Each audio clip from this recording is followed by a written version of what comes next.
extrajudicial killings on the Caribbean seas, how they are trying to militarize our streets and literally conducting treason, enacting treason by trying to pit our military against us.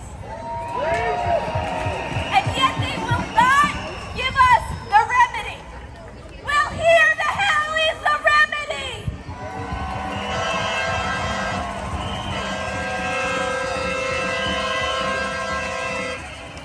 I have news for anyone on either side of the aisle, and I am including the most popular and lauded members Jessica. of the Democratic Party. It is no longer sufficient to go on cable news and get your hit, to get your popular sound bites, to do your TikTok videos. We want articles of impeachment filed, and we want them filed now!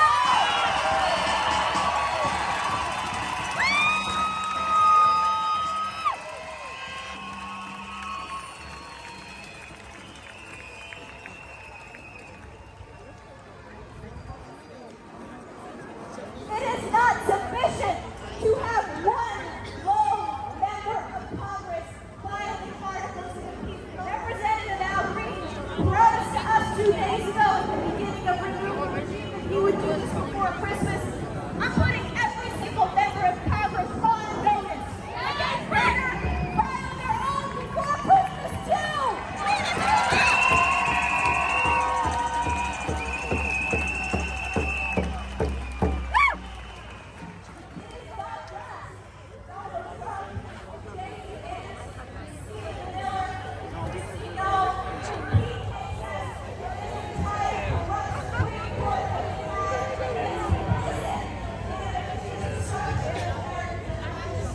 Disgusting!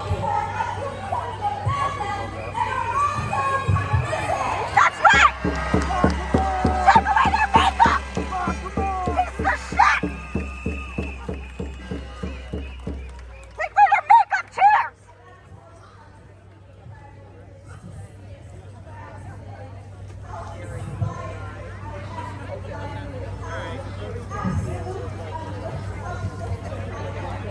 Thank you, Jessica!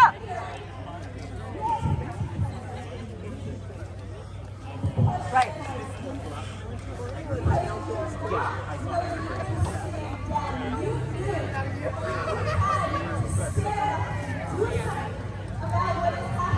Woo! Thank you, Jessica!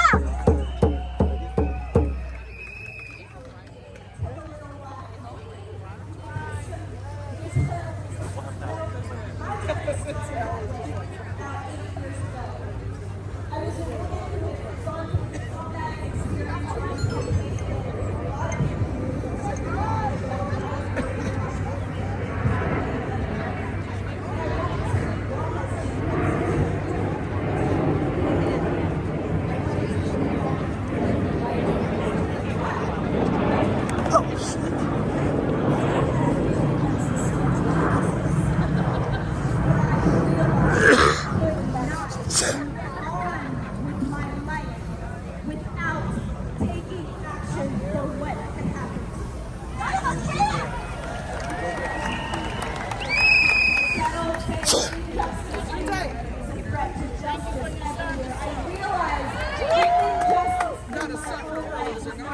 No, sir. No, ma'am. It was about what Jessica Denson had to do to her, and I could not let that be squashed. I had to start having some self-respect, some dignity.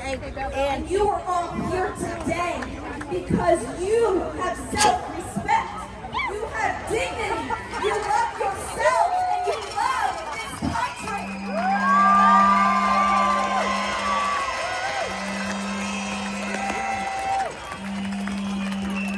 And that journey that I started on, I will tell you, it was a Jacob wrestling with the angel kind of moment that got me to take the action that I ultimately did.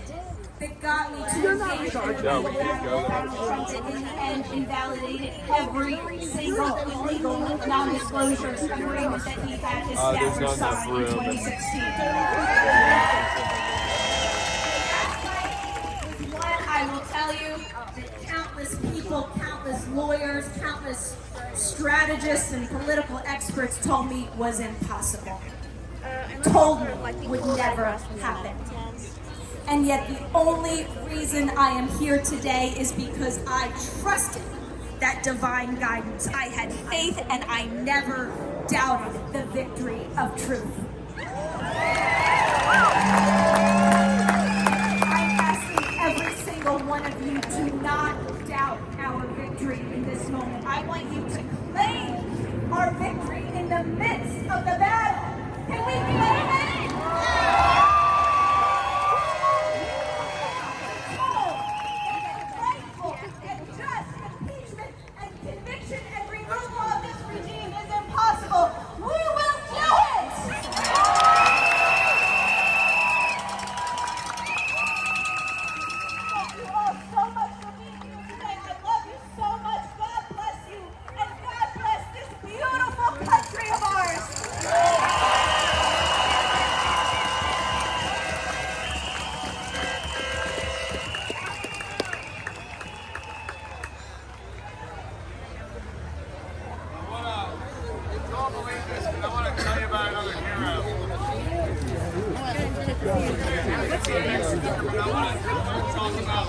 I tried to meet it last Saturday, but I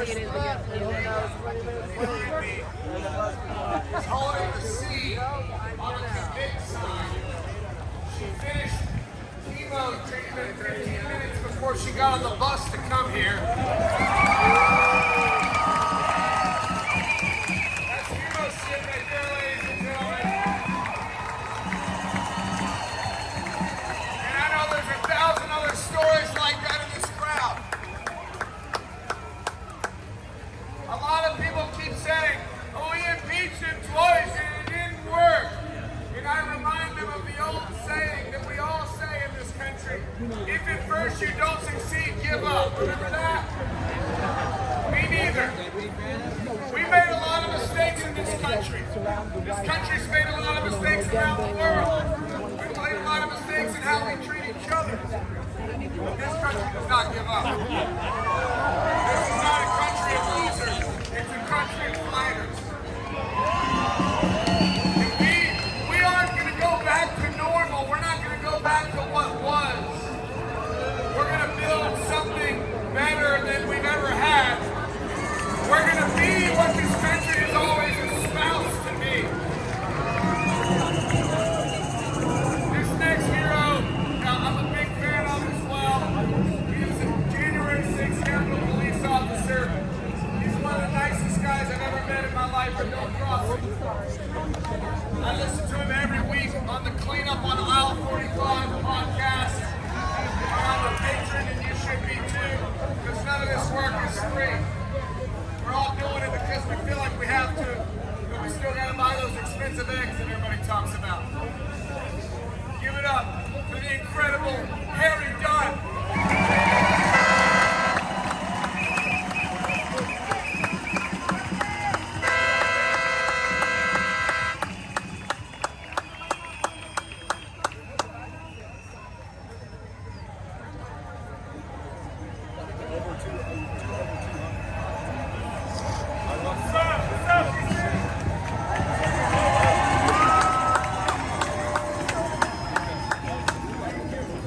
Thank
I don't have that fiery spirit in my belly.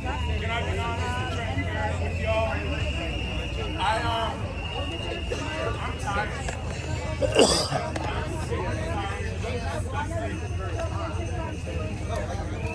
I'm not defeated. Y'all are. Like all of y'all are. We're not defeated out here. I want to talk about.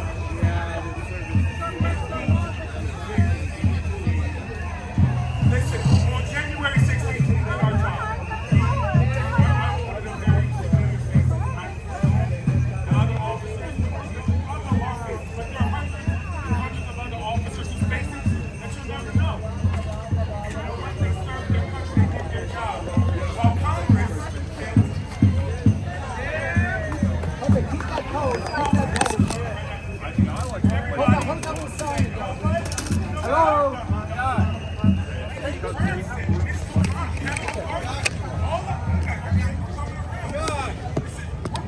Joshua, can you hold up the sign? the House, great job, House Representatives, under the leadership of Nancy Pelosi, great job. It went to the Senate. We all knew about that playing out, right? Mitch McConnell said on the floor of the Senate that Donald Trump was responsible for January 6th. And then 10 seconds later, he voted not to convict him for it.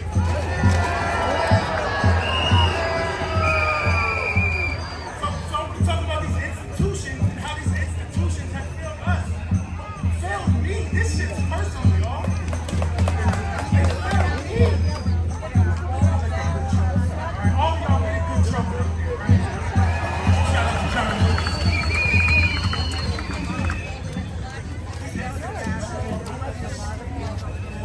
So what?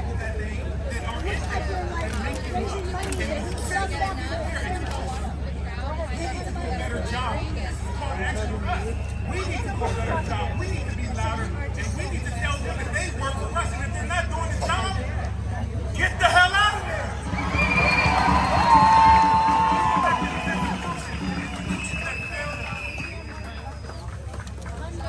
Congress didn't do their job. All right. Insert Jack Smith. Everybody in America was Jack Smith's biggest fan when he was appointed. People had Jack Smith shirts and hats and tattoos, and everybody was just loving Jack Smith. Then the Supreme Court comes along. Donald Trump is a king. Well, fuck you, Supreme Court. You just screwed us. All right. Well, the Supreme Court's not going to help us. One more safeguard. Stop us. This evil person. Not man. He's a coward. November 5th, we had the opportunity as Americans.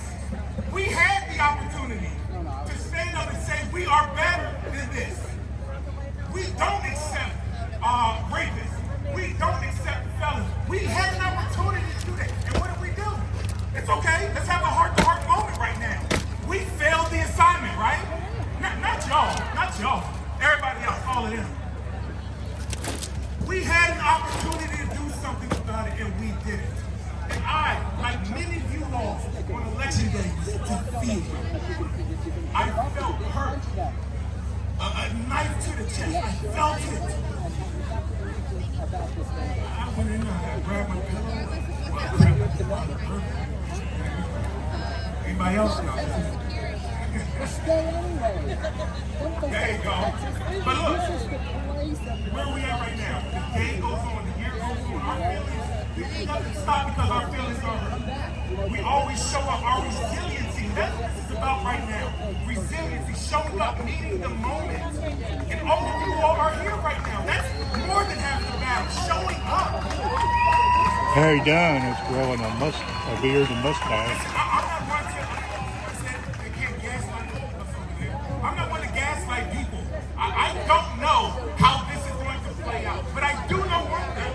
If we do nothing and we sit on our hands and hope that those people, those incompetent people get it together, we're not going to stand much of a chance. But if we continue to show up and refuse not to go away quietly, we're not going to do it.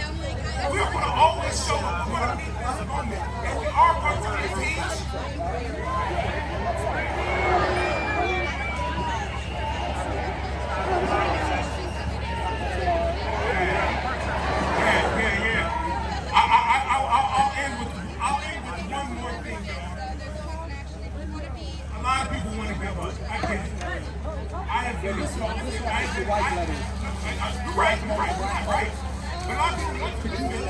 I am sick of protesting every fucking weekend. I'm sick of, but it's necessary. And we need people to stand up and meet the moment when it's necessary. A lot of people that want to quit, I'll tell you this. You all can quit. Me or my buddy Michael Fanone quit. Spoiler alert, it's not fucking happening. So thank you all. God bless America. God bless you all.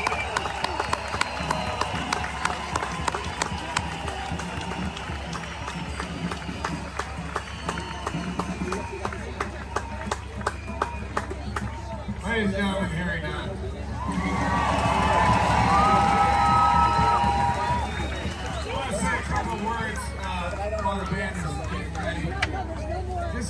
We want to talk about Marjorie Taylor Greene. I'm sure she loves us talking about her. That's why she is the way she is. Here comes I want to the be clear. sun. I do think that she is Here comes absolute the sun, and I trash say clown. it's all I don't right. want to get the signal mixed up. But she is a clever enough political player to know which way the wind blows.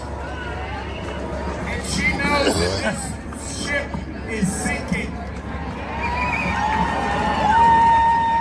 The group and flare goes into Congress every Monday. I go with them as often as I can. You can go with them whenever you want. Every Monday we go into the halls of Congress and we say to their faces, this is what I said when we went on Thursday. I said, we're asking the Republican Party to stop committing political suicide to save a dying pedophile with cankles. You are hitching your wagon to the least popular president in the history of the United States of America. If you think that's a winning strategy, I would love to have a word with your chief strategist. These people will come over. They will defect. We see that with the Epstein files. But the only way they defect is if every single Democrat supports impeachment, then they defect, then they come over. Woo! Yeah! Because they aren't actually leaders. That's not actually what they are. That's just a word. They don't possess those qualities. They're not leaders, they're followers. And they follow you. They follow the people. They follow whatever they think will help them keep their job so they can quadruple their net worth from Congress. It's a cart and horse situation. They're not the horse. You are. We show them which way to go. We pull. It's our job to pull. That's what we have to do. We have to continue to show up in this city. We have to continue to flood the halls of Congress, and we demand of them, you impeach him or you lose your job. You remove him or we'll remove him. You guys might have heard there's a band here today. You might have heard of them before. They're called the Dropkick Murphys!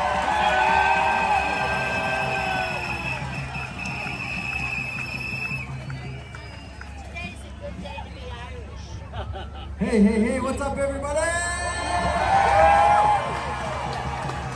Man, oh man. You know what? I wish we were all here under better circumstances, but Here comes earlier Ken in the year Casey. we had the opportunity to play at the Veterans Rally down at the other end of the mall, and here we are at the Lincoln Memorial, man, and all these great people here. Great patriotic Americans. I don't know who's had the smart idea of putting tents right in the middle, right in front of where big the round of speakers applause are. for all the people who That's worked kind of so hard stupid. at putting all this together.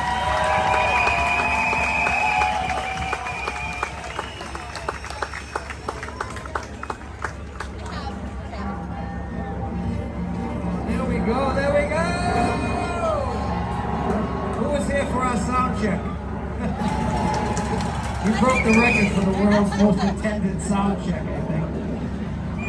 Anyway, you know, one of the reasons that we show up and do these things is obviously we all have to inspire the people closest around us. If each person can get 2, 5, 10 of their friends to get out and protest and take part in the civil disobedience, then we're going places. But what we're trying to do is inspire other bands and other musicians to pick up the mic, you know? There's nothing to be scared of! Come on! Anyway. You guys all ready over there? We'll let the speakers speak and the singers sing. How about that, all right? Well, this one's about, it's off our latest album, and it's about the very times we live in now and how they're so similar to how it's gone on throughout the years. Wealth and power trying to divide and keep down working people. So here we are. This one's called Who'll Stand With Us?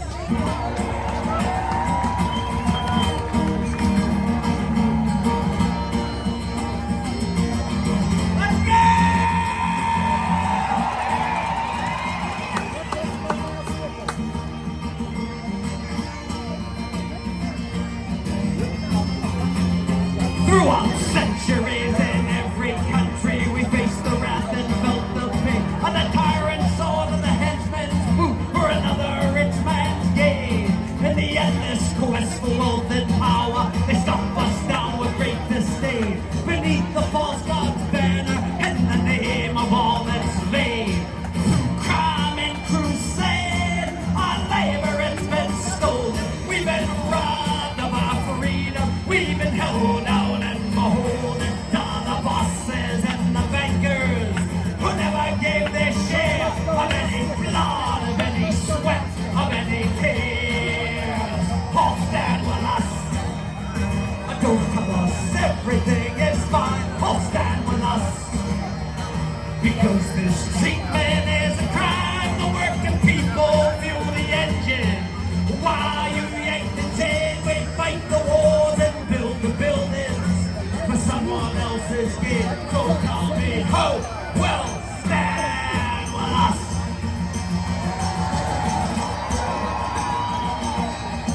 one of the reasons we were so we took part in the first No Kings rally. We were in Europe during the second one. We played in Boston, and one of the reasons that we were so interested in this one because it was taking the stakes up a little bit, asking for removal and impeachment, and we want to be part of that. It's great to walk around and feel each other's presence and feel like-minded people, but there's got to be an end game, man, you know? The end game is to freaking get back to normal here in America. So, in addition to the 30 years we've been doing this and singing about, you know, workers' rights and human rights and all the things that we've done since the start, we've also had the great privilege of getting to know the Woody Guthrie family and being given the permission to go into his archives